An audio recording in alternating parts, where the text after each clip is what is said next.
નમસ્કાર દર્શક મિત્રો, આપના લોકપ્રિય કાર્યક્રમ શંખનાદમાં આપનું સ્વાગત છે. હું છું સુદાન ગઢવી. બધા ગોઠવાઈ ગયા છો, મને પૂરો વિશ્વાસ છે. ગોઠવાઈ ગયા છો ને બધા? બરાબર છે. તમારા દીકરાઓ દીકરીઓ તૈયારી કરતા હોય, ભાણિયા ભાણેજો તૈયારી કરતા હોય, એટલે ગઈકાલે આપણે બેરોજગારી ઉપર કર્યું.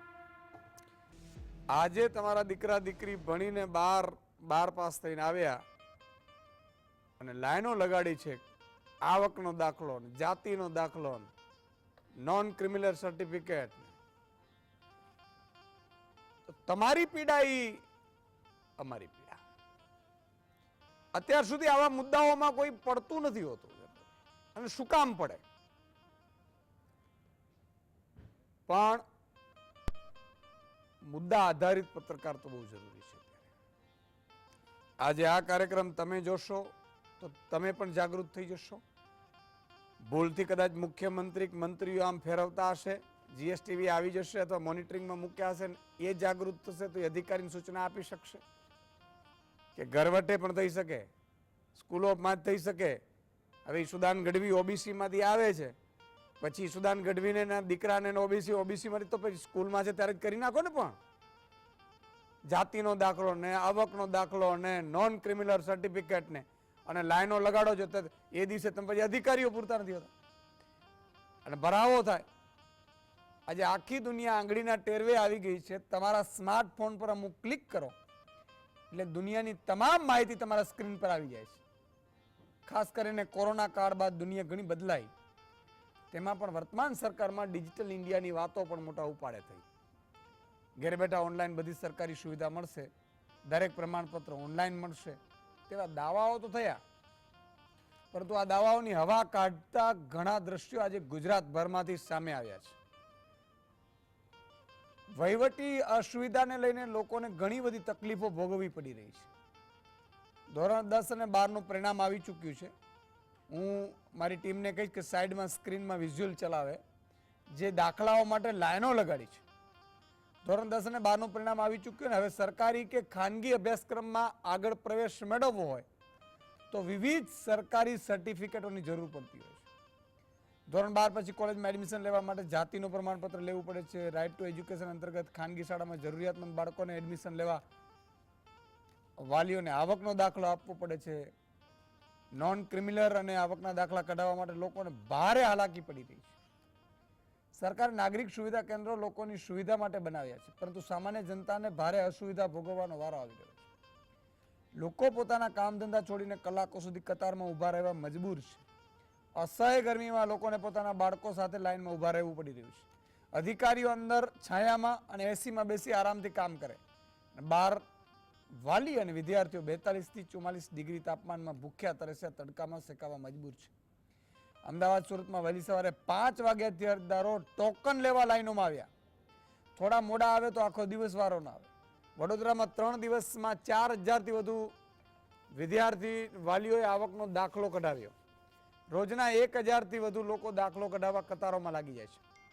એક વ્યક્તિને અડધો કલાકનો સમય લાગે તો 1000 લોકોની લાઈન હોય તો થાય શું સમજી શકાય છે. આજે ઉભા રહો તો કાલે વારો આવે એટલી લાઈન છે. તેમાં પણ ઘણીવાર એક ધક્કામાં કામ પૂરું થતું નથી. 2-3 દિવસે પણ આવકના કે જાતિના દાખલા મળતા નથી. બારી પણ મોડી ખુલે. અઠવાડિયામાં 2 દિવસ જ આવકનો દાખલો મળે. જો કોઈ ડોક્યુમેન્ટ ન હોય કે ફોર્મમાં નાની ભૂલ હોય તો કાલે આવજો એમ કહીને પાછા મોકલી દેવાય. સરકાર કે તંત્ર તરફથી કોઈ યોગ્ય માર્ગદર્શન પણ નથી અપાતું. અધિકારીઓ સમયસર આવતા પણ નથી. કોઈ કામ સિસ્ટમ પ્રમાણે ચાલ્યું પણ નથી રહ્યું, જેથી ભારે અવ્યવસ્થાના દ્રશ્યો જોવા મળી રહ્યા છે. આ જ સ્થિતિનો લાભ ઉઠાવીને વચેટિયાઓ અને એજન્ટો પણ ફાવી જાય છે. એજન્ટો આ ભીડ અને લોકોની મજબૂરીનો પૂરેપૂરો લાભ લઈ રૂપિયા કમાવી લેવાની તક જતી કરતા માંગતા નથી. રૂપિયા આપો એટલે કોઈ પણ લાઈન નહીં, કોઈ મુશ્કેલી નહીં, જલ્દી વારો આવે એટલે કામ પતી જાય. ફોર્મ ભરવાના એજન્ટો 100 રૂપિયા પણ લઈ લે છે. ઘણી જગ્યાએ 3000 રૂપિયા આપો તો સર્ટિફિકેટ જોઈતું હોય તે મળી જાય, તરત મળી જાય.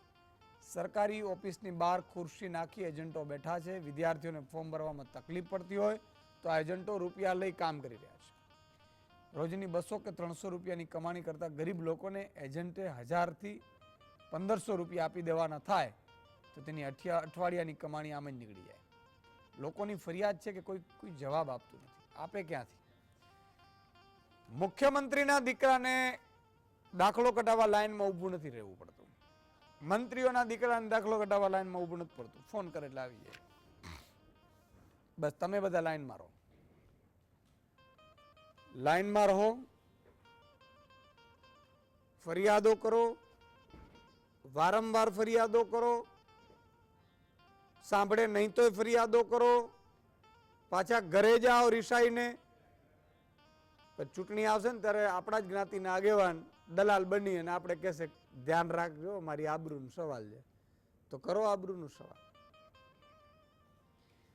હમણાં નવું આવ્યું જ ગતકડું, જે વડોદરામાં વર્ષોથી ભાજપને જ મત પડે, અહીંયા લોકો બહાર નીકળે કે સ્માર્ટ મીટરનું તૂત નડી રહ્યું છે. તમને પહોંચ્યું સ્માર્ટ મીટર? નથી પહોંચ્યું ને? સારું છે, જે આવશે.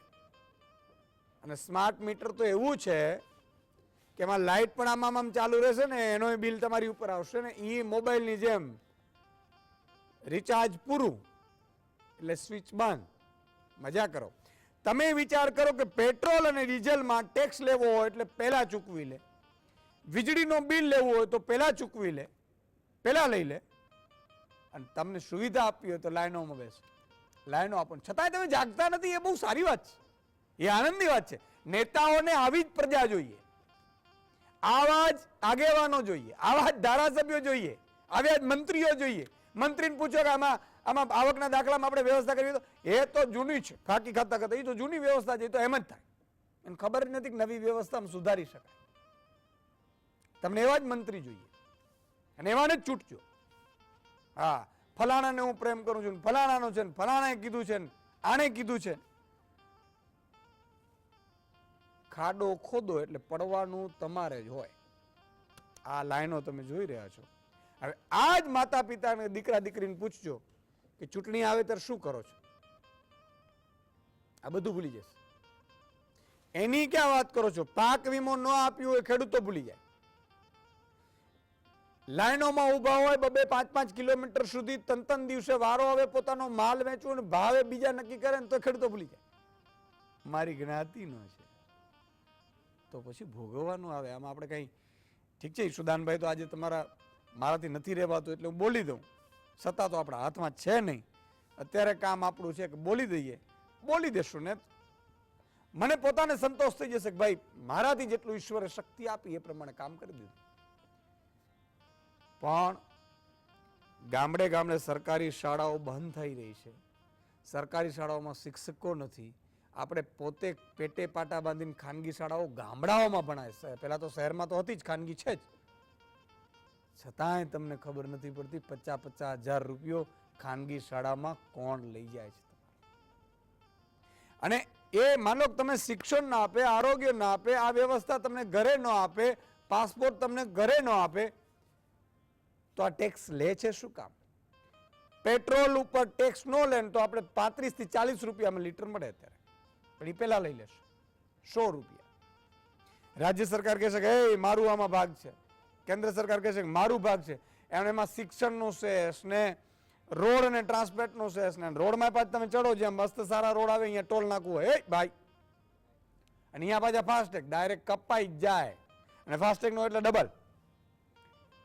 અને તમે મજાની વાત એ છે કે ગુજરાતમાં નકલી ટોલ નાકા 2 વર્ષ સુધી ભરના દીકરાઓ લાવી દે. મુખ્યમંત્રીને ખબર ન, મંત્રીઓને ખબર ન, ધારાસભ્ય સાંસદોને ખબર ન, તો અહીંયા પાછા છૂટાતા જાય. જે વ્યક્તિ એ દિવસથી નીકળ્યો હશે ને એને ખબર પડી હશે કે આ નકલી ટોલ નાકું હાલે છે. એને ક્યારે મનમાં એવું વિચાર નહીં આવ્યું કે હવે તો બહુ જ થયું, આ તો સરકારનો વાંક છે.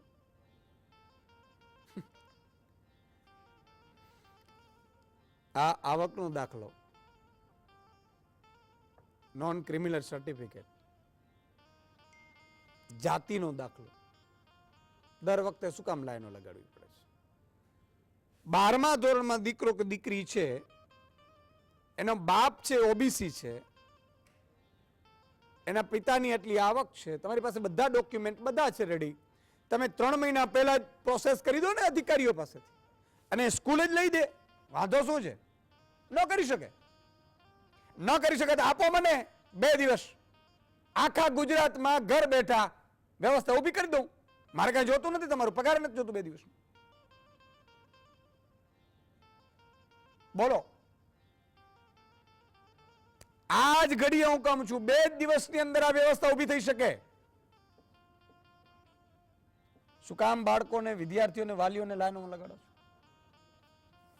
તમે જો ટોલ નાકું કપવા ફાસ્ટેગ ગોઠવી અને એમને સીધા રૂપિયા કપાઈ જતા હોય તો અમારા બાળકો પાસે, અમારી 10માની એલસીથી માંડીને 12માની બધા ડોક્યુમેન્ટો તમારે એડમિશન વખતે તમે લઈ લો છો, બધું સ્કૂલ પાસે છે. એનો બાપુજી અને મધર એના પિતાનો બધું રેકોર્ડ છે તમારી પાસે. તો કેમ વ્યવસ્થા નથી થઈ શકતી? કેમ વ્યવસ્થા નથી થઈ શકતી?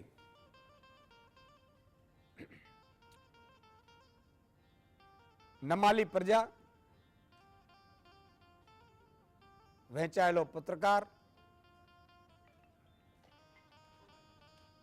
અને નબળા નેતાઓ, મૂંગી પ્રજા, વેચાયેલો પત્રકાર, નબળા નેતાઓ, નમાલા નેતાઓ, આ ત્રણે દેશને વેચવા માટે પૂરતા છે. આ તો પીડા છે એટલે કહીએ, ધરતી ઉપર આવ્યા છીએ, સમાજ માટે કંઈક કરીને જઈએ, ભાવના હોય. બાકી મેં એવા કિસ્સા જોયા છે કે જેમને છોતરીને લૂંટી લીધા હોય છતાંય નારા લગાડતા હોય. ક્યારેક દયા આવે કે આ બિચારાને ખબર નહીં હોય કે બિચારો ભ્રમિત હશે, કે બિચારાની તાકાત નહીં હોય, કે અંદરથી માયકાંગલો હશે. આજે લાઈનો લાગે છે અને આ દર વર્ષે લાગે છે, એવું નહીં કે આજે જ. અને જે લાઈનમાં વાલી ઉભા હોય એના એ દીકરા દીકરી હશે, ક્યાંક બહાર ભણતા હશે. તમે જુઓ માઇગ્રેશન સર્ટિફિકેટ ને આ સર્ટિફિકેટ ને તે સર્ટિફિકેટ ને, અરે ભાઈ 3 મહિના પહેલા પ્રોસેસ કેમ નથી થતી? આ તમામ મુદ્દાઓ ઉપર ચર્ચા કરવી છે. એ પહેલા હું સવાલ લઈ લઉં, એટલે સવાલનો જવાબ તમે ફટાફટ વોટ્સઅપ કરજો. શ્રી રામ ભગવાન કઈ નદીના કાંઠે જટાયુના અંતિમ સંસ્કાર કર્યા? એ કૃષ્ણા, બી યમુના, સી કાવેરી, ડી ગોદાવરી. તમારો જવાબ અમને વોટ્સઅપ કરો 7016311312 નંબર પર. અને તમારો જવાબ આપશે એમાં સિલેક્ટેડ 5 વ્યક્તિઓ, ફટાફટ મોકલવા માંડો. હજારો મેસેજ આવે છે, એમાંથી 5 વ્યક્તિઓ સિલેક્ટ કરીને છેલ્લે સ્ક્રીન ઉપર નામ આવશે અને હું પોતે એ નામ બોલીશ. તમામ મહેમાનો આપણી સાથે જોડાયા છે, 4 અનિલભાઈ પટેલ છે, નિવૃત્ત આઈએએસ અધિકારી છે. નરેશભાઈ શાહ છે, વાલી મંડળના પ્રમુખ પણ છે, વાલી છે, લડાઈ કરે છે. ક્યારેક ટી શર્ટ પહેરીને કરતા હોય, ક્યારેક શર્ટ પહેરીને કરતા હોય. ભાવિકાબેન ત્રિવેદી છે, શાળા સંચાલક છે. અને ચિરાગભાઈ ઠક્કર છે, વાલી છે, સુરતથી. શરૂઆત નરેશભાઈ આપણાથી મારે કરવી છે. જાતિનો દાખલો, આવકનો દાખલો, નોન ક્રિમિલિયર કઈ રીતે જરૂર પડે છે, ક્યાં જરૂર પડે છે, એ જરૂર પડવા માટે દર વખતે લાઈનોમાં ઊભવું જરૂરી છે, શું મુશ્કેલી પડે છે અને વાલીઓ કઈ રીતે હેરાન થાય છે? આજનો મુદ્દો તો ખરેખર જીએસટીવીને આપણે બહુ અભિનંદન છે કે આ મુદ્દો નાનામાં નાના ગરીબથી માંડીને મધ્યમ વર્ગથી માંડીને તમામ બાળકોને આ સર્ટિફિકેટની જરૂર પડે. 12મા ધોરણ પછી બાળકને કોઈ પણ જગ્યાએ જવું હોય તો એને બોનાફાઇડ સર્ટિફિકેટ તો પહેલાં સ્કૂલમાંથી લેવું પડે. તદુપરાંત ક્રિમિલિયર સર્ટિફિકેટ એને લેવું પડે. કદાચ નીટની એને એક્ઝામ આપ્યા પછી જો એને કંઈક આગળ જવું હોય તો જાતિનું સર્ટિફિકેટ કોઈ પણ બાળકને જોઈતું હોય છે. નો ડાઉટ કે હવે તો ગવર્મેન્ટ એવું કહે છે કે અમે તો અનામત કાઢી નાખીશું. હવે ક્યારે અનામત જાય તો ખરેખર જો પ્રયાસ કરે છે તો બહુ સારું છે, તો બધું નીકળી જવાનું છે. તો પોતાની તલાટી સૌથી વધારે ઈશુદાનભાઈ ભ્રષ્ટ ખાતું હોય ને તો તલાટીઓનું છે. વર્ષોથી ખબર છે સરકારને, તમને કે મને એક પણ કાગળી લેવા જાઓ તો એ તલાટીનો પીએથી માંડીને ગમે તે સુધી એ 10 રૂપિયાથી માંડીને 100 થી 1000, 2000, 5000 રૂપિયા લીધા વર ત્યાંથી કાગળીઓ ના ખસે. આ બધા જાણે છે. સ્કૂલની વાત કરીએ તો સ્કૂલમાં આપણે બર્થ સર્ટિફિકેટ બાળક જ્યારે ભણવા મૂકીએ ત્યારે જોઈએ તો એની માટે કોર્પોરેશનમાં તમે જુઓ આજની તારીખમાં આપણા મ્યુનિસિપલ કોર્પોરેશન ગવર્મેન્ટ એમ કે આપણા વડાપ્રધાન શ્રી એમ કીધું મેં ડિજિટલ ઇન્ડિયા કરી નાખ્યું.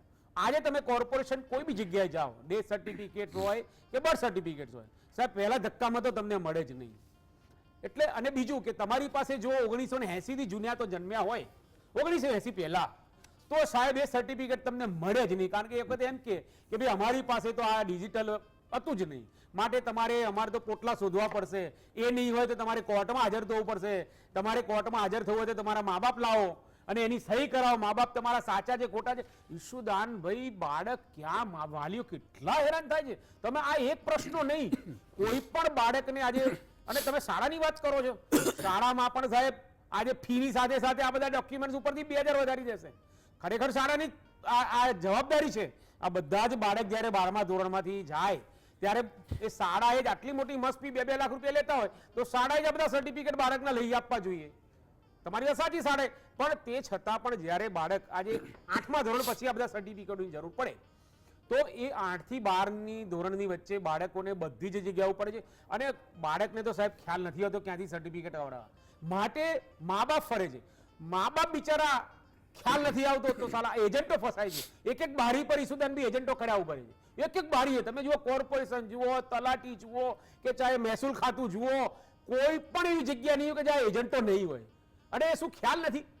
બધાને ખ્યાલ છે કે એજન્ટો ફરે છે. અને અંદરનો સ્ટાફ જ તમને કે પેલા ભાઈ ઉભા છે એને મળી લો. બેની મળતિયા હોય એટલે એમ કે જો બહાર પેલા ભાઈ ઉભા ત્યાં મળી લો. કોમ્પ્યુટર ઉપર જાય એટલે કે હું ચા પીવા જઉં છું, બાથરૂમ જઉં છું, કોઈ માણસ તમને દેખાય જ નહીં. તમે જોજો, હું પબ્લિકને કહું છું, તમે ક્યાંય પણ સર્ટિફિકેટ કાઢવા જાઓ જોજો, સર્ટિફિકેટ ઉપર તમને 10 મિનિટ માણસ બેસશે, પછી કે હું આમ ગયો તેમ ગયો, એટલે તમે કંટાળો. એટલે પેલો કે કોને કે બહાર પેલા ભાઈ ઉભા એને મળી લો ને. બહાર જાવ એટલે કે 500 રૂપિયા આપો તમને કાઢી આપો. સાહેબ આરટીઓમાં જુઓ ને, આજની તારીખમાં બી આજે મારા બાબાનો, હું મારા પોતાનો દાખલો આપી દઉં. મારા સનનું આજે હું આરટીઓમાં પાસ થઈ ગયો છે. આજે 1 મહિનો થયો, 2 ધક્કા ખાધા છે. કોર્પોરેશન બી, અરે આનું ઇલેક્શન આવ્યું, લોકસભાનું આ આવ્યું તે આવ્યું, હજુ મારા ઘરે 1 મહિનો થઈ ગયો. આજે મારા ઘેર હજુ આરટીઓનું લાયસન્સ આવ્યું નથી. તમે જુઓ, લાયસન્સ માટે તો સરકારે કીધું છે કે ઘેર બેઠા, હજુ પાસપોર્ટ બી જુઓ ને તમે, ઘેર બેઠા પાસપોર્ટ મળશે. આજે પોલીસ ખાતું વેરિફિકેશન સાહેબ ઘેર જવાનું હોય, ટોટલી ઘેર જવાનું હોય છે. આજે બધા જ પોલીસ સ્ટેશનમાં બોલાવે. ઊંધું થઈ ગયું, પોલીસ સ્ટેશનમાં આવો, 2 સાક્ષી લાવવા. એટલે પાસપોર્ટમાં બી એટલું બધું અત્યારે બી પોલીસ સ્ટેશન ને પોલીસ વાળા, તમે જાઓ એટલે 200-500 રૂપિયા લીધા વગર પાસપોર્ટ આપતા જ નથી. સરકારે એમ કે છે કે પાસપોર્ટમાં હવે સરસ વ્યવસ્થા કરી છે. કઈ ભાઈ વ્યવસ્થા કરી છે?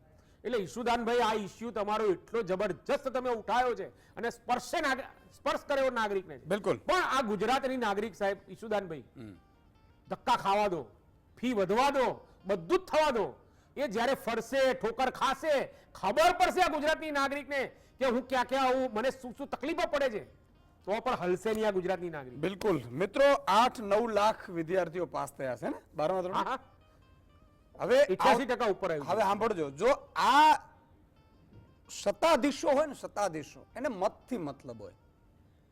ઈ કોઈ જ્ઞાતિનો આગેવાન લાવી દે, કોઈ ધર્મગુરુ લાવી દે, કોઈ ફલાણો ગુરુ લાવી દે, કોઈ ઢીકડો ગુરુ લાવી દે કે સંસ્થાવાળા લાવી દે, એનાથી બીજાથી કોઈ મતલબ ન હોય. પણ ડરે મતથી. તમે જો ક્ષત્રિય સમાજનું આંદોલન થયું તો ભાજપ વાળા ગામમાં પ્રવેશતા ડરતા હતા. મતથી અને બીક હોય, બીજું એને કાંઈ બીક ન હોય. તમે 9 લાખ વિદ્યાર્થીઓ, 9-10 લાખ વિદ્યાર્થીઓ છે જેને આ બધા સર્ટિફિકેટ કઢાવવા પડશે. આવતા વર્ષે તમે પહેલા વોટર બનવાના છો. આવતા 1.5 વર્ષ, 1.5 વર્ષ પહેલો મતદાન. પણ તમને એટલા, તમે જાગૃત નથી. આ નેતાઓને ખબર છે. તમે લાઈનમાં શું કામ ઉભો છો ભાઈ? તમે લાઈનમાં ઉભો અને સવાલ કરો કે ભાઈ આ તો અમારા ઘરે મળવા પાત્ર છે, અમારા સ્કૂલથી મળવા પાત્ર થાય છે, નહીં તો અમે મતદાન તમારી અગેન્સ્ટમાં કરીશું. સાહેબ, આ જ વ્યવસ્થા તમને બીજે દિવસે ઘર બેઠા મળી શકે એવી વ્યવસ્થા. પણ તમે એટલા અજાણ છો.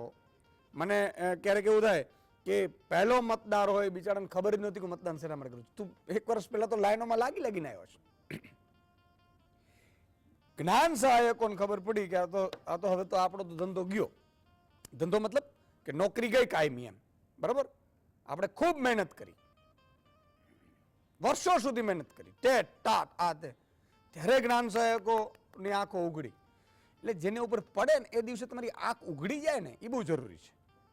અને હું એટલા માટે કહું છું, આ સરકાર સિસ્ટમનો વાંક છે. કોઈ પણ સરકાર હોય, પંજાબની હોય, દિલ્હીની હોય, ગુજરાતની હોય, મધ્યપ્રદેશની હોય, તમે ટેક્સ પહેલા લઈ લો છો. સાહેબ કોઈ પણ વસ્તુ લેવા જાઓ, આ પેન લેવા જાઓ ને એમાં પહેલા ટેક્સ લઈ લે છે. આ પાણીની બોટલ છે ને પહેલા ટેક્સ લઈ લેવાય છે. તમામ જીએસટી પહેલા આપી દેવું પડે છે. તો સુવિધા કેમ નથી આપી શકતા? તમે વિચાર કરો કે એ વાત કરશે અમેરિકાની, કે અમેરિકાની જેમ, લંડનની જેમ આપણે ટેક્સ આપો, અને સુવિધા પાકિસ્તાનની જેવી આપશે, અને છતાંય આપણે સમજીએ નહીં. આ મોર કઠણાઈ છે. એનો વાંક નથી. તો એ લોકોને બીક જ નથી કે 9 કે 10 લાખ વિદ્યાર્થીઓ અમારે શું બગાડી શકે, વાલીઓ શું બગાડી શકશે, ભલે લાઈનમાં ધક્કા ખાય. પણ જે દિવસે તમને ખબર પડી જશે, તમે કહેશો હું પહેલો વોટર બનવાનું છું, ભાઈ તમારા ઘરે બધી સુવિધા આવશે. તાકાત તમારામાં છે. જાગૃત બનો. એક દર્શક મિત્ર છે, ફરી વિકાસભાઈ રબારી છે અમદાવાદથી. જી વિકાસભાઈ. સાહેબ પહેલા તો આપને ખૂબ ખૂબ આભાર કે આ મુદ્દો આપે ઉઠાવ્યો છે. Thank you. હું 1 મહિના પહેલાની વાત કરું છું. આજે 16 મઈ છે, હું 16 એપ્રિલની વાત કરું છું. સેમ ઇસ્યુ મારી જોડે થયો હતો. મેં 7 દિવસ સુધી ધક્કા ખાધા હતા મારા દાખલા માટે, નોન ક્રિમિનલ માટે. મારી ઉંમર 35 વર્ષ છે, પણ મારે બી સરકારી નોકરીમાં જવું છે, કારણ કે હું પ્રાઇવેટ નોકરીમાંથી કંટાળી ચૂક્યો છું. એના માટે, કારણ કે પ્રાઇવેટ નોકરીઓની જે વાત કરતા હતા કાલે બેન કિંજલબેન દેસાઈ કરીને હતા, કદાચ આપના પેલામાં, હા, તો એ જે વાત કરતા હતા ને, એ બેનને ખાલી કહેજો કે લેબર ઓફિસરને કે એકવાર પ્રોપર ઓડિટ કરી લે દરેક કંપનીઓની. એની અંદર તમને ખ્યાલ આવી જશે કે લોકોનો કલાકનું ભારણ શું હોય છે. બરાબર. હવે એ વસ્તુ બીજું હું દાખલા માટેનું કહું. 1 મહિના પહેલાની વાત છે, હું સુભાષ બ્રિજ આગળ કલેક્ટર કચેરી, બરાબર, ત્યાં આગળ દાખલો કઢાવવા માટે જઉં છું. મારા મધરને હેમરેજ થયેલું છે, એમની આંખની તકલીફ છે. એમને 7 દિવસ સુધી હું મારા પોતાના જોડે લઈને ગયો છું એક દાખલો કઢાવવા. કેમ? કારણ કે સરકારની એટલી મોટી કાર્ય પદ્ધતિ ચાલતી હોય છે કે કલેક્ટર કચેરી આખી ખાલી છે, એમાં એક સોગંદનામું ના કરી આપ્યું મને, અને બાજુની અંદર ચોરો છે, વાડજ ચાવડી છે, ત્યાં આગળ મને મોકલે છે અને એમ કે છે કે તમારે ત્યાં જ કઢાવવું પડશે. ત્યાં આગળ અગર બીજા એરિયાના હતા ત્યાં આગળ એ લોકોને કાઢી આપતા હતા, સોગંદનામું કરી આપતા હતા, અને એ સોગંદનામું કરાવવા માટે મારે 7 દિવસ સુધી રાહ જોવી પડી. કારણ કે ચાવડીની અંદર એટલી ભીડ હોય છે કે સવારે 8 વાગે તમે જાઓ ને ત્યારે તમારે લાઈનમાં ઉભું રહેવું પડે છે, ને તમારે તલાટી છે 11 વાગે આવે છે, જ્યારે તલાટીનો ટાઈમ 9:30 નો છે. બીજી વસ્તુ કે 2 વાગ્યા પછી છે ને એ લોકો બારી બંધ કરી દે છે. તો એક એ બી છે. એની સામે મેં હસમુખ પટેલ, સીએમઓ ગુજરાત, બધાને ટ્વીટ બી કર્યું હતું, અને એની ફરિયાદ વોટ્સએપ નંબર પર બી કરી. આજ સુધી એનો કોઈ નિરાકરણ નથી આવ્યું, અને લોકો હજુ બી એ જ વસ્તુ માટે હેરાન થઈ રહ્યા છે. અત્યારે બી તમે જોશો ને તો એટલી ભીડ છે કે લોકો હેરાન થઈ રહ્યા છે. 2 વાગ્યા પછી તલાટી ચોખ્ખી ના પાડે છે કે લેવામાં નહીં આવે. બિલકુલ. એ ચાવડી 9:30 વાગે ખુલી જાય છે, છતાં બી તલાટી 11 વાગે આવે છે. બિલકુલ. એની સામે શિક્ષાત્મક પગલા લેવા જોઈએ. પાછળ નાયબ મામલતદાર છે જે કલેક્ટર કચેરીમાં બેસે છે, રબારી સાહેબ કરીને છે કોઈ, એ પણ ચોખ્ખી ના પાડે છે કે ભાઈ અમે આ વસ્તુમાં કઈ જ નહીં કરી શકીએ, અને પેલું આમાં તમારે બાજુમાં જ જવું પડશે. બિલકુલ. તો બિલકુલ વિકાસભાઈ, ખૂબ ખૂબ આભાર. જો જે દિવસે તમને સરકારી સિસ્ટમમાં, કોઈ પણ સરકારી સિસ્ટમમાં, કોઈ પણ સરકારમાં તમને હાલાકી ભોગવવી પડે, તે દિવસે તમે ઠાની લો કે હું ને મારો પરિવાર આ સરકારને દેખાડી દેશું, તે દિવસથી તમે ગુલામીમાંથી બહાર. પછી તમારા જ્ઞાતિનો આગેવાન આવે, જાતિનો આવે, કે ધર્મનો આવે, કે ફલાણો આવે, કોઈ નિવેદન આપે કારણ કે એને તો વીડીની જમીન મળી જાય, એવું બની શકે કે એક ધર્મગુરુને કોઈ ગૌચરની જમીન હોય, પડતર જમીન હોય, એ ટ્રસ્ટમાં મળી જાય, તો તમારું નામ સોદા કરી શકતા. આવું મને ખબર નથી, થતું હશે. એટલે આ સ્થિતિ સાહેબ, આટલા બધા આપણે ડિજિટલાઇઝ, આ મોબાઈલમાં, મારા મોબાઈલમાં હું તમને સીધા મોબાઈલમાં રૂપિયા હું ચૂકવી શકું છું, ફોન પે, ગૂગલ પે. તો આ ડોક્યુમેન્ટ મારા કેમ મારા ઘરે ન આવી શકે? બતાવો મને. શું કામ? કે તમને જોઈએ જ સેવા, એને જોતી હોય બધું મળી જશે. એટલે આ એક પીડા છે, જાગૃત થવાની જરૂર છે. ચિરાગભાઈ સુરતથી વાલી છે. જી ચિરાગભાઈ, વાલીઓને પીડા છે કે નથી, અને છે તો જાગે છે કે નથી જાગતા? અને આ બધી વ્યવસ્થાઓ સરકારે કરવાની હોય છે. ઘણા લોકો તો એમ કે ના આમાં સરકાર શું કરે, આપણે તો મામલતદારને ખબર નથી, આ તો કલેક્ટરને ખબર નથી. પણ એ કલેક્ટર ઉપર મહેસૂલ મિનિસ્ટર હોય છે, એટલે આ બધા બચાવના બહાના કરી અને પછી પાછા સરકારને બચાવે અને પાછા મુંડાવે અને પાછા હેરાન થાય. મુખ્યમંત્રી, મંત્રીઓ, એના ઉપર આખો એડિશનલ ચીફ સેક્રેટરીઓ, બરાબર છે અનિલભાઈ, તમે તો અહીંયા કામ કરેલું છે, આ બધી વ્યવસ્થાઓ કરેલી હોય છે, આના માટે જ હોય છે, છતાંય બધા ભોગવી રહ્યા છે. શું કહેશો ચિરાગભાઈ? નમસ્કાર સુદાનભાઈ, અને નમસ્કાર બધા જીએસટીવી ના તમામ દર્શકોને બી મારા નમસ્કાર. અને આજે તમે જે મુદ્દો લીધો છે એ ખરેખર ગુજરાતના દરેક ઘરમાં વાલી છે અને દરેક વાલીને આની જરૂર પડે જ છે. કોઈને વહેલા પડે છે, કોઈને મોડા પડે છે. જ્યારે શાળામાં બાળકનું એડમિશન થાય, એનો જન્મ દાખલો, બાળકના આધાર કાર્ડ, માતા પિતાના આધાર કાર્ડ, પાન કાર્ડ, તમામ એડ્રેસ પ્રૂફ સાથે દરેક ડોક્યુમેન્ટ સ્કૂલ વાળા પાસે હોય. સ્કૂલની જવાબદારી બને છે તમને સર્ટિફિકેટ આપવાની. સ્કૂલને કશું જ કામ કરવું નથી, ફક્ત પોતાના પૈસા અને નફો કમાવાની જે મોલ બનાવી દીધેલા છે સ્કૂલના એજ્યુકેશનના, ફક્ત એનાથી એને મતલબ. ભારતના સંવિધાનમાં બાળકોને આર્ટિકલ 21A માં 14 વર્ષ સુધી મફત અને ફરજિયાત શિક્ષણનો અધિકાર કાયદાથી બંધન કરતા રાજ્ય સરકારોને આપેલો છે. એક પણ રાજ્યમાં 14 વર્ષના છોકરાઓને મફત ફરજિયાત શિક્ષણ આજની તારીખે સારું ગુણવત્તા વાળું આપવામાં આવતું નથી. સર્ટિફિકેટની વાત કરીએ તો તમે હાલની તારીખમાં સુરતમાં નાનપુરામાં બહુમાળી વિસ્તાર છે જ્યાં જૂની કલેક્ટર કચેરી, બરાબર, ત્યાં તમે અંદર જશો ને સાહેબ, એટલે નોટરી વાળા ટાઉટો નોટરીની રાડો નાખતા હોય છે. કોઈ પણ કચેરીમાં જાઓ તમે તો સર્ટિફિકેટ જ્યાં તમને લેવાનું છે ત્યાં બહાર એક ટાઉટ બેઠેલો છે ખુરશી નાખી. સામે વાળો કર્મચારી પાસે આપણે જઈએ ને એટલે કે ઓલા બહાર બેઠા ને ફોર્મ ભરી આવો. એટલે ફક્ત પોતાના કમિશન કઈ રીતે બંધાય, પોતાને કમિશન કઈ રીતે મળે, લોકો કઈ રીતે ધક્કા ખાય, એનાથી જ અધિકારીઓને મતલબ. અને જયારે સરકાર ઉપર જઈએ આપણે તો સરકારમાં જે નેતાઓએ ખરેખર સુવિધા સુધારવાની જરૂર છે. હમણાં તમે તમારા વક્તવ્યો જયારે બોલતા હતા એમાં તમે એક શબ્દ બોલ્યા હતા કે નેતા એમ બોલે છે કે આ તો જૂની વ્યવસ્થા છે. જૂની વ્યવસ્થાનો સુધાર કઈ રીતના કરવો એ અભણ, ઓછું ભણેલા નેતાઓ નહીં કરી શકે. આ સ્પષ્ટ વાત છે. પરિવર્તન એ સંસારનો નિયમ છે અને પરિવર્તન આવવું જ જોઈએ. તમે એમ કહો છો પાસપોર્ટ અમે ઓનલાઈન કરી દીધા, પોલીસ વેરિફિકેશન અમે ઓનલાઈન કરી દીધું, તો આ વસ્તુ કેમ ના થાય?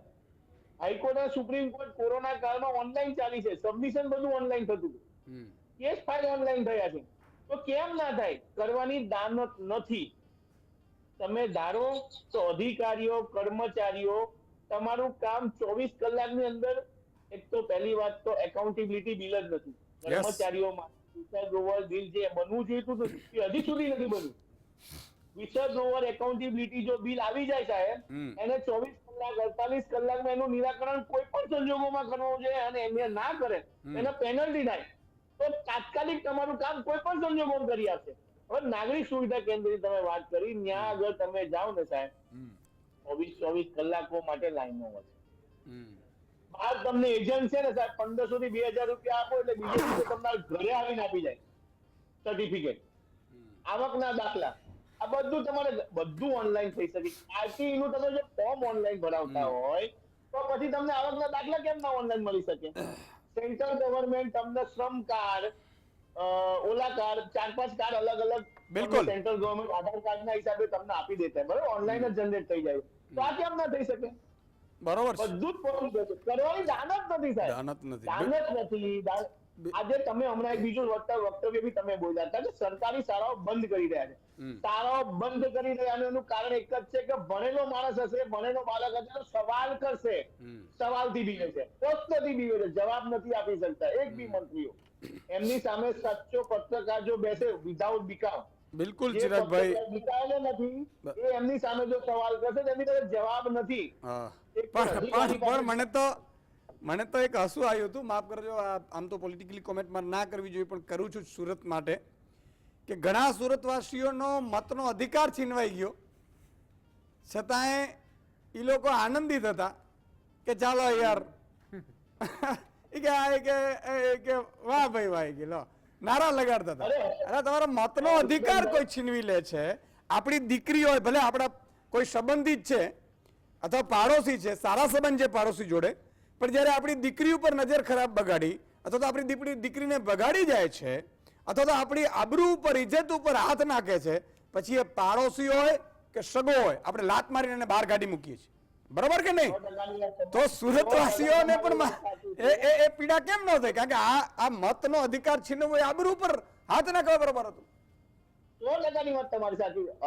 હજી જોવા જાઓ, હજી ભારતની 50% થી વધારે જનતાને પોતાના અધિકાર ખબર જ નથી. ખબર જ નથી. વોટ એટલે તમે દેશના માલિક છો, આવી વસ્તુ એમને ખબર જ નથી કે તમે જ દેશના માલિક છો. યસ ચિરાગભાઈ, વાત સાચી છે. એક નાનકડા વિરામનો સમય થયો છે દર્શક. હા બિલકુલ, એક વિરામ બાદ તુરંત આવી છે. કેશ મિત્રો ફરીથી આપનું સ્વાગત છે. એકાદ દર્શક મિત્રને ફટાફટ લઈ લો ને મને શાંતિ થાય. આમાં શું છે, મહાનુભાવો તો આવતા હોય છે, સિલેક્ટેડ હોય છે, પણ દર્શકો જોડાય ને તો મને એમ થાય કે ભાઈ અમારો આમ આદમી જોડાણો.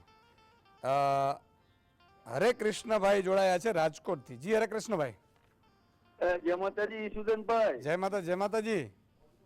હવે આ લોકો છે જેના લગી જ્યાંથી ભાજપની સરકાર આવી ત્યાં લગી લાઈનમાં જ ઉભા રહેવાનું છે. લાઈન સિવાય વાત નથી.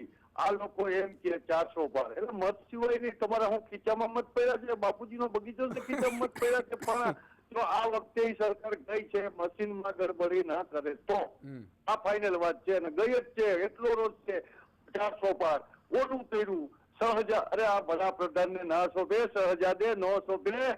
આ લોકોને શું આ બંટી બબલીએ તો જિંદગી ઓકાત બગાડી રહી, ખાવા ધાન નો રહેવા દીધું. બિલકુલ હરે કૃષ્ણભાઈ, બિલકુલ. ખૂબ ખૂબ આભાર. તમારી પીડા હતી. અચ્છા મિત્રો, એક બીજી વસ્તુ વચ્ચે વચ્ચે હું એટલા માટે કહેતો જાઉં છું કે તમારે આ રીલ્સમાં લેવું હોય તો તમે ઇન્સ્ટાગ્રામ ઉપર કે ક્યાંક મૂકી શકો. એટલા માટે કોઈ પણ નેતા હોય, ઈશુદાન ગઢવી હોય, ભૂપેન્દ્ર પટેલ હોય કે નરેન્દ્રભાઈ મોદી હોય કે અરવિંદ કેજરીવાલ હોય કે શિવરાજસિંહ ચૌહાણ હોય, તમામ નેતાઓને આપણે સત્તા સોંપીએ ને પછી 5 વર્ષે ને એનો હિસાબ આપવાનો હોય. બીજી વાર મત માંગવા આવે ને એટલે હિસાબ આપવાનો કે મેં આટલું આટલું કર્યું અને હવે હું આ 5 વસ્તુ કરવાનો છું.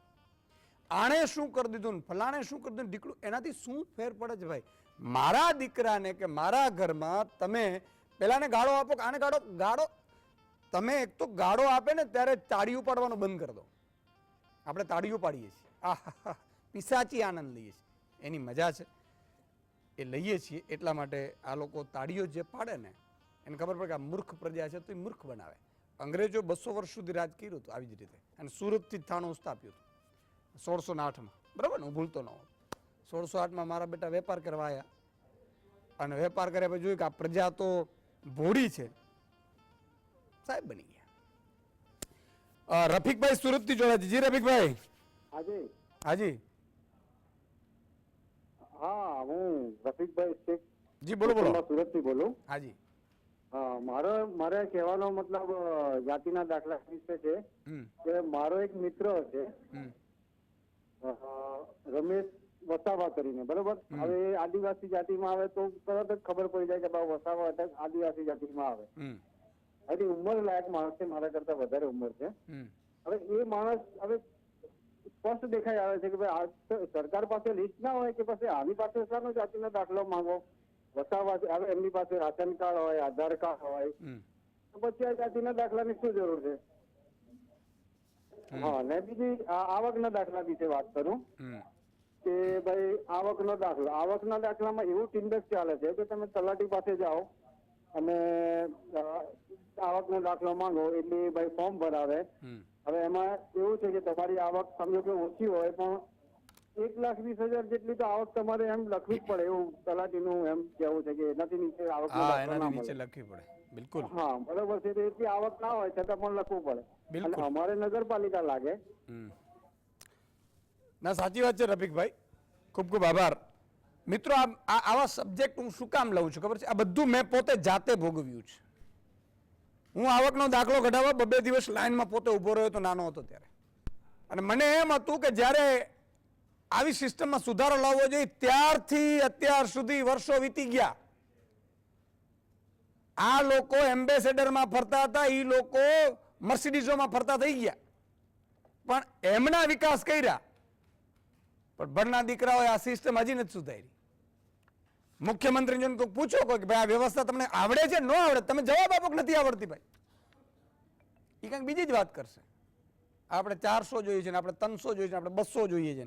અલા ભાઈ એ તો આવશે ત્યારે આવશે. આ કેટલા વર્ષોથી જે મેં પીડા સહન કરી હતી, આજે ને આજે એ 25-30 વર્ષ પછી આજે નવયુવાનો સાહેબ આ પીડા સહન કરી રહ્યા છે. તમે કલ્પના તો કરો વિકાસ શેનો કર્યો આપણે. એટલે ભાવિકાબેન, ખરેખર સ્કૂલવાળાઓએ પણ આમાં એગ્રેસિવલી થઈને ડીઈઓ કચેરીઓ, સ્કૂલવાળા, નાયબ મામલતદાર, મામલતદારની કચેરીઓ સાથે લિંકઅપ કરી અને આ વ્યવસ્થાઓ ઊભી થઈ શકે કે ન થઈ શકે? બીજું કે કયા કયા પ્રકારના દાખલાઓ હોય? થેન્ક યુ જીએસટીવી અને આ ડિબેટમાં ઇન્વોલ્વ કરવા માટે. અને જે પહેલો પ્રશ્ન છે સરનો, તો સ્કૂલવાળા જો ઇન્વોલ્વ થાય અને એક્ટિવલી ઇન્વોલ્વ થાય તો એ લોકો એડમિટ કાર્ડ, માસ એડમિટ કાર્ડ્સ કાઢે જ છે એક્ઝામ વખતેના. આપણે સિમ્પલ એક્ઝામ્પલ લઈએ તો પ્લસ આપણે બીજા કોઈ ડોક્યુમેન્ટ્સ જોતા હોય તો એ લોકો માસ્ક પાઇલઅપ કરી સ્ટુડન્ટ ઇન્ફોર્મેશન લઈ અને 1 કે 2 રિસ્પોન્સિબલ પર્સન ગવર્મેન્ટ ઓફિસને વિઝિટ કરી અને ઇન્ફોર્મેશન કાઢી શકે છે. તો સેમ અત્યારને જે ડોક્યુમેન્ટ્સ માટે લોકો લાઈન લગાવે છે એ સેમ આ રીતે થઈ શકે. અને જો આ રીતે સ્કૂલ પ્રોસેસ કરે તો ગવર્મેન્ટ એઝ વેલ એઝ જે જનરલ માસ છે એને હેલ્પફુલ થશે. હવે આજે આપણે ડિબેટ કરીએ છીએ એ કંઈ નવું નથી. અગેન સ્કૂલને કે ડીઓ ઓફિસ માટે પણ આ નવું નહીં હોય. એ લોકોને પણ ખબર હશે કે એના આઉટકમ્સ શું છે અને આને કઈ રીતે આપણે સ્ટ્રીમલાઇન કરી શકીએ. જેમ તમે કીધું કે અત્યારે બધું ઓન ધ ફિંગર ટિપ્સ છે, technology is on the finger tips. તો જેમ આપણે બીજી બધી વસ્તુઓ ડાઉનલોડ કરી શકીએ છીએ, સેમ આ પણ આપણે ડાઉનલોડ કરી શકીએ છીએ. તો એક તો સિસ્ટમ પ્રોપર અને સ્કૂલ ઓબ્વિયસલી કોર્ડિનેટ કરે અને ટ્રાન્સપરન્સી સાથે કોર્ડિનેટ કરે. વચ્ચે જેમ આપણે ઘણા બધા વસ્તુઓ જોઈએ છીએ કે વચ્ચે ઘણા બધા લૂપહોલ્સ હોય છે અને ઘણા બધા લોકોને ક્રોસ કરીને જવું પડતું હોય છે. એ બધા હટે અને ટ્રાન્સપરન્સીથી કામ થાય તો નો વાંધો આવે. તો I think it will be really win win situation બંને માટે. એ પોસિબલ છે ટૂંકમાં? પોસિબલ છે. મતલબ 3 મહિનાથી જ આપણે ચાલુ કરી દઈએ પ્રોસેસ, 3, 3.5, 4 મહિનાથી 100% પોસિબલ છે. અને આપણે જેમ આપણે એક હજી એક્ઝામ્પલ આમાં લઈ શકીએ કે આપણે અત્યાર સુધી વેઇટ પણ કેમ કરવી. આપણે જો સ્ટુડન્ટ ફર્સ્ટ સ્ટાન્ડર્ડમાં આવે ત્યારથી જો અમુક ડોક્યુમેન્ટ સેટ થઈ શકતા હોય તો વાય નોટ સેટ ઇટ. તમે બીજું બધું વેરીફાઈ કરો છો તો આ પણ તમે વેરીફાઈ કરીને જે જેટલું બની શકે. અમુક ડોક્યુમેન્ટ્સ છે જે સેટ કદાચ ના થાય, જેમ કેરેક્ટર સર્ટિફિકેટ ડેવલપ થાય પછી when the child grows up, same જે લીગલ ડોક્યુમેન્ટ છે એ ડેવલપ થાય પછી. બટ જે ડેવલપ થઈ શકે, જે ફર્સ્ટ સ્ટાન્ડર્ડથી તમે લઈ શકો, એ તો યુ કેન પાઇલ અપ, એ તમે લઈ શકો. અને કોઈક નંબર જનરેટ કરી અને એ નંબર જેમ આપણું આધાર કાર્ડ છે, આધાર કાર્ડ નંબર જનરેટ થઈ ગયું છે, એ ઘણી બધી વસ્તુઓ સાથે લિંક થઈ ગયું છે, તો 50% ડોક્યુમેન્ટ્સ તો એ નંબર સાથે લિંક થઈ જ શકે છે. બિલકુલ પોસિબિલિટી છે જ. બહુ સાચી વાત કરી બેન. એટલે હું મિત્રો આ એટલા માટે કરું છું, મારું એક સપનું છે કે રાશન કાર્ડ, રાશન લેવા જાય છે ને લોકો, રાશન લેવા શું કામ જાય? રાશન પેકિંગ થઈને એના ઘરે પહોંચી જવું જોઈએ દર મહિને, એને મળવાપાત્ર રાશન. કોઈ પણ ડોક્યુમેન્ટ હોય, કોઈ પણ ડોક્યુમેન્ટ, મારું આ સપનું છે કે મારા ગુજરાતમાં હું આ કરી શકીએ, આપણે કરી શકીએ કે નહીં. તમામ ડોક્યુમેન્ટ એને એના ઘરે, આ કેમ પહેલા ધોરણથી પણ થઈ શકે, એમ જાતિ તો બદલાવાની નથી કે ભાઈ રસ્તામાંથી એક કામ કરો 7મા ધોરણથી આને જાતિમાં આમ કરી કોઈ ઉત્પાદન નથી. ત્રીજી વસ્તુ, ખેડૂતો છે એનો ભાવ મગફળીનો આવતા વર્ષે વાવે એ પહેલા નક્કી હોય 1820 રૂપિયા મળવા પાત્ર છે અને 1820 થી કોઈ પણ નહીં નીચે ખરીદી શકે અને સરકારની તો પૂરેપૂરી ખરીદી લેશે. આ કેમ ન થઈ શકે? શું કામ લાઈનમાં એને ઉભવું પડે? ઠીક છે, એ બિચારા ભોળા છે, એ સમજતા નથી, અથવા તો એને જ્ઞાન નથી, અથવા તો જાતિ જ્ઞાતિ ધર્મમાં થઈને એકતા નથી ને એ લોકો લાઈનોમાં ઊભીને પણ તમને મત આપે છે. પણ તમારા નેતાઓની જવાબદારી નથી બનતી કે એ બિચારાઓને ખબર નથી. આજે માનો લાખો વિદ્યાર્થીઓને વાલીઓને તમે લાઈનમાં ઊભા કરી દીધા, એને બિચારાઓને ખબર નથી કે આ વ્યવસ્થાઓ માટે તો અમે ટેક્સ ચૂકવીએ છીએ. તમારે કે પ્લેનોમાં, ચાર્ટર પ્લેનમાં એમને ફરવા માટે ટેક્સ નથી ચૂકવતા, તો તમને તો ક્યારેક સામેથી એમ થવું જોઈએ કે મારા ગુજરાતમાં હું આ કેમ ન કરી શકું? આ વ્યવસ્થાઓ ઊભી થવી જોઈએ સાહેબ. અને દરેક ગામમાં સારી સ્કૂલો હોય. આજે અમદાવાદમાં ભણતી કૃતિકા અને મારા ડેડિયાપાડામાં ભણતી કૃતિકા બંને સરખું આપણે જ્ઞાન કેમ ન આપી શકીએ? એને તક કેમ ના આપી શકીએ? ડેડિયાપાડામાં ભણતી કૃતિકા પાસે શિક્ષક પણ નથી, પૈસા પણ નથી એના પપ્પા પાસે. તો અમદાવાદની કૃતિકા છે એ ડોક્ટરની દીકરી હશે કે કલેક્ટરની દીકરી હશે, એ કૃતિકા ફરીથી કલેક્ટર બની જશે, કારણ કે એને તક મળી છે. એ સારી વાત છે, નથી બને, ન બનવું એનું બને. તો પણ મારી ડેડિયાપાડાની કે મારી ખંભાળિયાની કૃતિકાને તક કેમ ન મળે? આ જવાબદાર વાલી તરીકે, માય બાપ તરીકે સરકારની છે. અને એના માટે તમે પગાર લો છો, એના માટે આ વ્યવસ્થાઓ છે. તમે આવો છો ચૂંટણીઓમાં, શું કરીને જાઓ છો, શું નથી કરતા? અનિલભાઈ, તમે તો આઈએસ અધિકારી રહ્યા છો, તમે આ બધા વ્યવસ્થામાં જોયું છે. શું આવી વ્યવસ્થાઓ ડેવલપ થઈ શકે? અધિકારી સરકાર નેતાઓ ઈચ્છે તો કે ના થઈ શકે, કે આપણે ખાલી વાતો કરીએ છીએ? સરકારની ઈચ્છા શક્તિ હોય તો આ તદ્દન શક્ય વસ્તુ છે, આમાં કોઈ મનફેર નથી.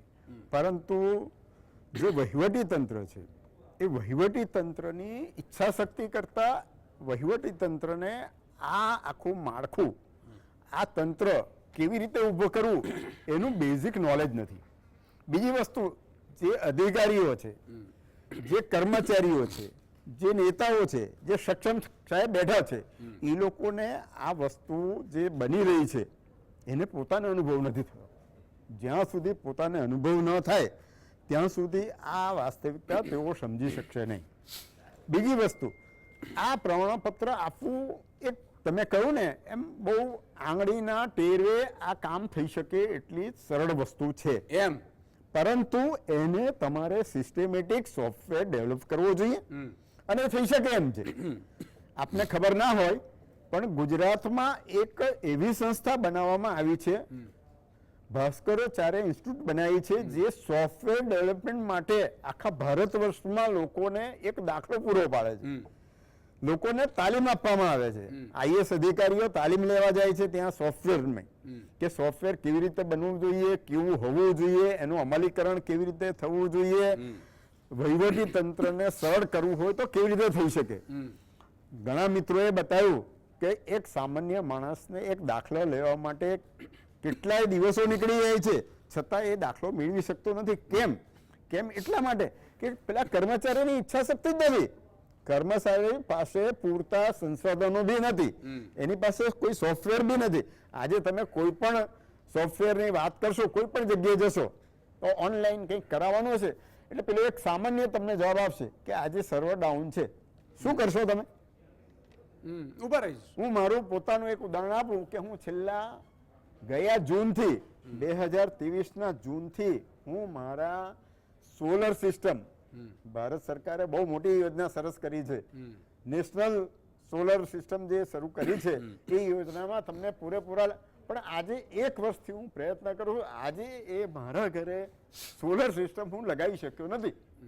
તમે વિચાર કરો, એ મારી પાસે રોજ કંઈક ને કંઈક નવું એક બતાવે છે કે આજે સોફ્ટવેર બરોબર ચાલતું નથી, આજે મારું એમ કે સર્વર ડાઉન હતું, બીજે દિવસે એમ કહેશે કે મારે આનામાં આ દાખલો નાખવો પડે, આ સર્ટિફિકેટ લેવું પડે, આ ડેટા નથી, આ નથી. સાહેબ, આજે તમે વિચાર કરો કે જો હું એક આટલો સિનિયર અધિકારી, આટલો જાણકાર માણસ જો પોતે મારું ઓનલાઈન સોલરનો લાભ લઈ શકતો ના હો તો આ ગામડાનો સામાન્ય માણસ કેવી રીતે પ્રમાણપત્ર મેળવી શકશે? એટલે આમાં તો બીજું કશું કરવાની જરૂર નથી. તમે સોફ્ટવેર જ એ પ્રમાણેનું દાખલ કરો કે એના કારણે માની લો કે સ્કૂલમાં છોકરાએ એડમિશન લીધું, તો સ્કૂલમાં જ્યારે એડમિશન લીધું ત્યારે બધા ડેટા અંદર એન્ટર થઈ ગયા.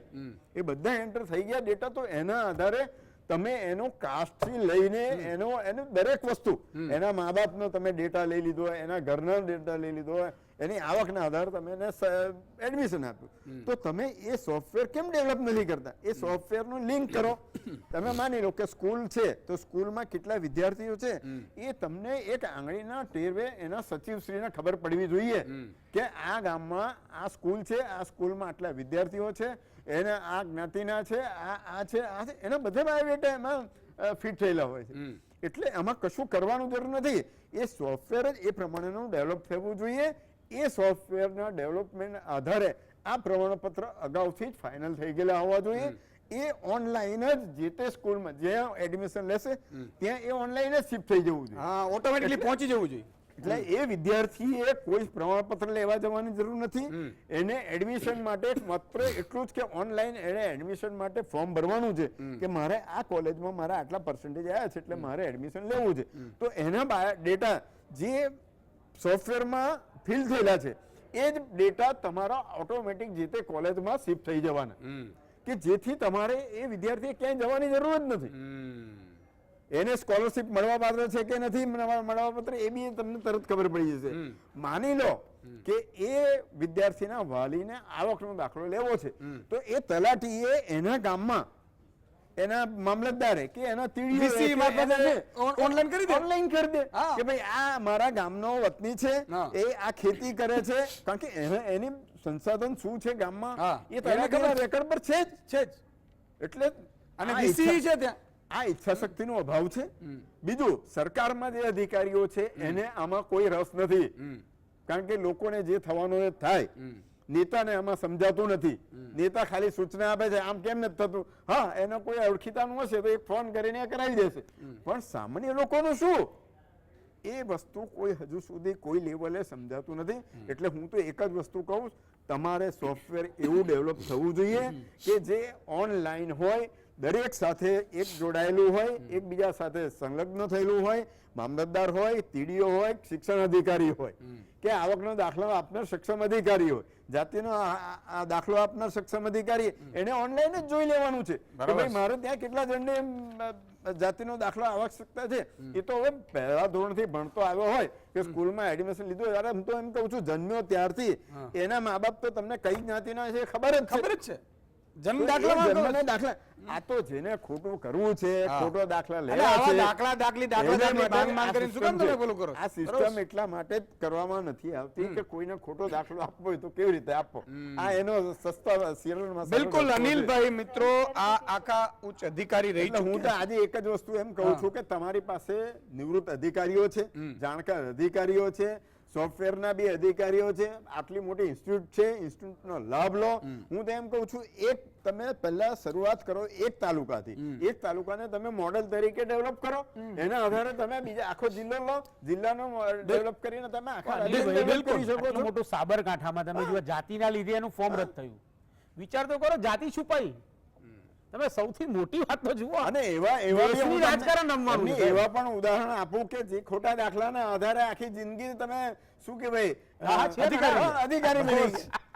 અને એમાં એટલે ખેલ છે. એવા પણ અધિકારીઓ બન્યા છે કે એક ભાઈ એસસી નો દાખલો લે, એક ભાઈ એસટી નો લે, એક જનરલ નો લે, ઓબીસી નો લે, એવા બી થઈ ગયા, ચાલી ગયા, અને આખી જિંદગી નોકરી બી થઈ ગઈ અને નિવૃત્ત બી થઈ ગયા, પણ એને કોઈ સરકાર કશું કરી શકી નહીં. એટલે મારે તો એક જ વસ્તુ કેવું છે કે સરકારે એક વ્યવસ્થિત તંત્ર ઊભું કરવું જોઈએ, આખી સિસ્ટમ ઊભી કરવી જોઈએ કે માત્ર સોફ્ટવેરના આધારે સંપૂર્ણ કામગીરી થઈ શકે અને એક પણ જણને લાઈનમાં ઉભા રહેવાની હવે આવશ્યકતા ન રહે. ઠીક છે. હવે આ 9-10 લાખના જે વિદ્યાર્થીઓ, વાલીઓ, એના વાલીઓ એટલે મમ્મી પપ્પા એટલે 30 લાખ લોકોને ખબર પડી તમને કઈ પડી કે નહીં પડી?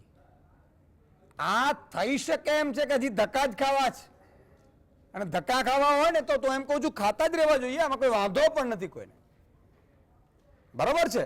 પણ આ સરકારોની જવાબદારી હોય છે, કારણ કે મુખ્યમંત્રી અને મંત્રીમંડળ છે એ તમામ અધિકારીઓના બોસ છે, પ્રજાના પ્રતિનિધિ તરીકે લોકશાહીમાં એને મૂકવામાં આવ્યા છે. મુખ્યમંત્રીની જવાબદારી છે. મારી વિનંતી છે કે મોનિટરિંગ થાય, મોનિટરિંગ વાળાને મારી વિનંતી છે કે આ વસ્તુ એમને પહોંચાડે. શિક્ષણ મંત્રીને મારી વિનંતી છે કે આ તમારું કામ છે, પગાર એટલા માટે લઈએ છીએ આપણે.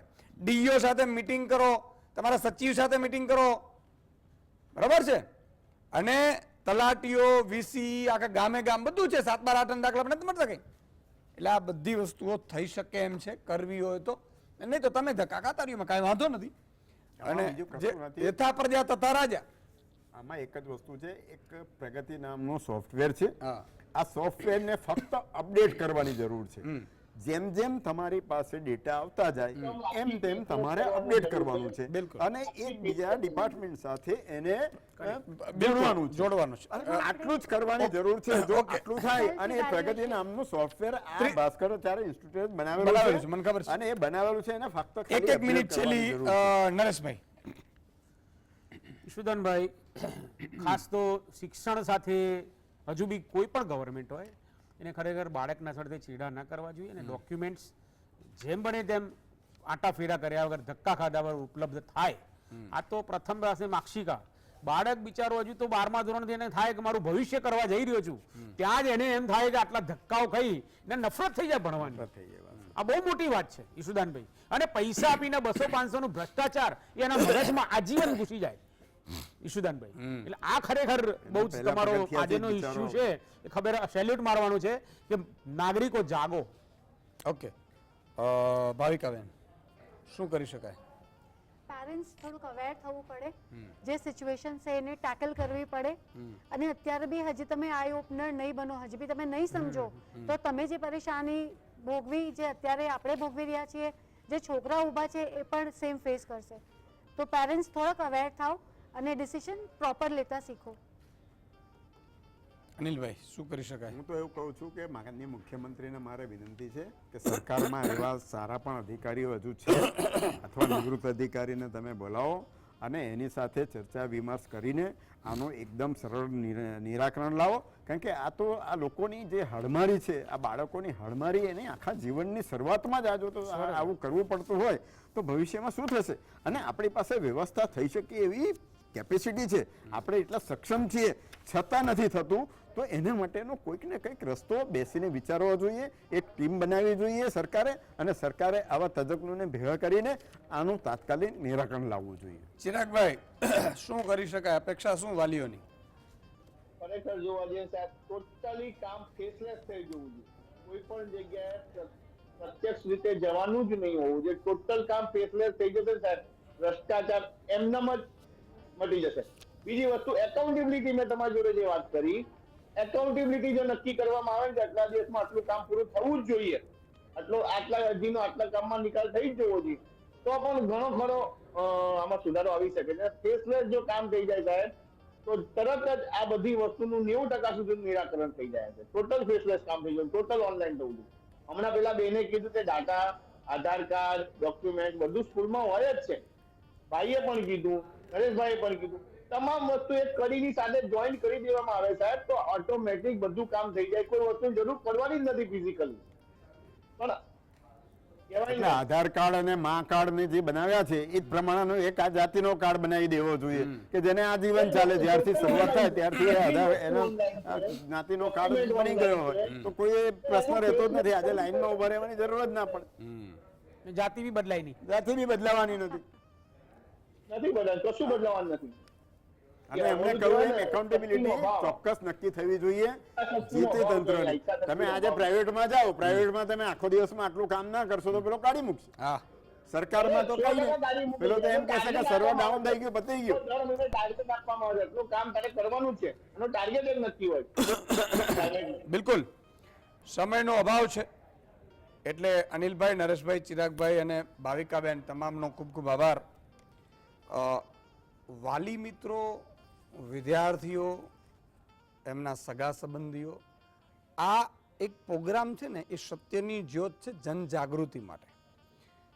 આ પ્રોગ્રામમાં તમને જાગૃતિ મળશે. તમે કોઈ પણ પક્ષના હશો, માનતા હશો, નહીં માનતા હશો, તમારા દીકરા સંતાનો માટે તમે નહીં બોલી શકતા હો ત્યારે આ શંખનાદ ફૂંકાશે. ભગવાન કૃષ્ણ જે સત્યના રસ્તે ચાલ્યા હતા શંખનાદ ફૂંકીને, એના રસ્તે લઈ જવાનો એક પ્રયાસ નાનકડો છે. મારી એક વિનંતી છે કે આ અભિયાનને જેટલી દેવી શક્તિવાળા છે એ લોકો એક એક વ્યક્તિ 10-10 વ્યક્તિઓને જોડે શંખનાદ જોવા માટે. તમે કોઈ લગ્ન પ્રસંગમાં જાઓ તો પૂછો, ઈશુદાનભાઈનો શંખનાદ જુઓ છો? જીએસટીવી ઉપર આવે છે રોજ સાંજે 7:30 વાગે, સોમથી શુક્ર. ક્યારેક એકાદ મારી વ્યસ્તતાના કારણે એકાદ દિવસ ચૂકી જતો હું તો મને માફ કરવાનો, પણ તમને મારી ગણતરી છે કે 6-12 મહિનામાં એક એક વિષય લઈને એવા જાગૃત કરવા છે. પોલીસ ફરિયાદ લઈ શકે કે કેમ, ફરિયાદ કેમ ન લે, ખાલી અરજી લઈને જ બેસી જાય તો આ બધી વસ્તુ પર તમે જોતા હશો તો થશે. મારું એક વિનંતી એ છે, જે કેબલમાં ન દેખાતું હોય કેબલવાળાને ડિમાન્ડ કરો કે જીએસટીવી દેખાડો. જે ડીશ ટીવી ઉપર ન દેખાતું ડીશ ટીવીમાં ડિમાન્ડ કરો અથવા બદલો. પણ આ કાર્યક્રમ છે સત્યની જ્યોત છે. અચ્છા, આસુરી શક્તિ જે 2-5-10% હશે, વધારે નહીં હોય, 5-7% હોય, જે બૂચ મારે છે જે લોકો દલાલી કરી અને લૂંટે છે એને હંમેશા એવું થાય કે આ પ્રજા જાગૃત ન થવી જોઈએ. એને પીડા પણ થતી હશે, એને એમ થતું હશે કે આ ઈશુદાનભાઈનો પ્રોગ્રામને ટીવી ફોડી નાખો, એવી પણ તકલીફ થતી હશે. આ બધું થવાનું છે અને સ્વાભાવિક છે, થાય એમાં વાંધો નથી. 2-5 મને ગાળો ભાંડે તો મારાથી પણ ભૂલથી ક્યાંક પાપ થતા હશે તો એ પણ થાય. એટલે સારા વ્યક્તિઓ, સારા નેતાઓ, નિષ્ઠાવાન, ઈમાનદાર ને વિઝનવાળા ને ભણેલા ગણેલા નેતાઓને છૂટવાનો પ્રયાસ કરો. તમારે ત્યાં ભલે અપક્ષમાં ઊભો હોય પણ એ તમારી જ્ઞાતિનો છે એટલે જાતિનો છે એટલા માટે નહીં, ખાલી પોલીસમાં તમને છોડાવી દે એટલા માટે નહીં, તમારા દીકરાને 5 વર્ષમાં એક વ્યવસ્થા આખા જિલ્લા તાલુકા કે રાજ્યનો વિકાસ કરી શકે, ડેવલપ, એના માટે ન હોવું જોઈએ. પણ ખાટલે મોટી ખોટ મેળવો, નથી કોઈને સમજવું, નથી કોઈને કહેવું, નથી કોઈને જાણવું અને સારા વ્યક્તિઓને ઉલટાનો કોઈ ભરમાવી દે એટલે ભરમાઈ જવાનું. આજે સ્માર્ટ મીટરમાં જેને સ્માર્ટ મીટર ઘરે આવે છે ને ખબર પડે છે દોઢા ભાવ આવતા થઈ ગયા છે. પીડા તમને થવાની છે, મુશ્કેલી તમને થવાની છે. કોઈ એક પાર્ટી એવું કીધું કે 600 યુનિટ વીજળી ફ્રી બીજા રાજ્યોમાં આપી શકે, અહીંયા કેમ ના આપી શકે? વીજળી ફ્રી તો છોડો, છે એમાંય વધારે કરી અને તમારી પહેલેથી ટેક્સ કાપે. માની લો કે બધા લોકો એડવાન્સ ભરાવે તો 500-700 કરોડ રૂપિયા થાય ગુજરાતના, જે આપણે પહેલા આપી દઈએ તો 1-2 મહિના સુધી 500 કરોડ એને તો વાપરવા મળી જશે, એ કંપનીઓને. તો 500 કરોડનું વ્યાજ કેટલું થાય? જાગે તો ઠીક છે પ્રજા, ન જાગે તો મુબારક. આ દુનિયામાં કોઈ કાયમી નથી, જે આપણે પીડા કરી હશે ભોગવવું પડશે. એટલે એટલી જ વિનંતી છે, આ સિસ્ટમ કાયમી ઉકેલ આવવું જોઈએ દાખલાઓની. મારા કોઈ પણ બાળક આવતા વર્ષથી દાખલાની લાઇનમાં ન હોય, ઓટોમેટિક સિસ્ટમથી થતું જાય તો મને પણ એમ થશે કે મેં કંઈ મુદ્દો ઉઠાવ્યો તો આ લોકોએ કર્યું, મારા હાથમાં તો અત્યારે કંઈ છે નહીં કરી શકાય એવું. અને અમારા જેવા વ્યક્તિઓને એક ફોનથી કામ થતા હોય છે. એટલે એક વસ્તુ એ ધ્યાન રાખજો કે આ પીડા હવે અમને નથી નડતી, પણ એ વ્યક્તિ અથવા નેતા અથવા અધિકારી નકામો છે કે જે પોતાને ન નડતી હોય તો ભાઈ દુનિયાની ભાડમાં, એ માનસિકતા ના હોવી જોઈએ. અને એટલા માટે ઈશુદાનભાઈ ગરીબો, વંચિતો, શોષિતો, પીડિતો માટે આખરી દમ તક લડતો રહેશે. આજે બસ આટલું જ.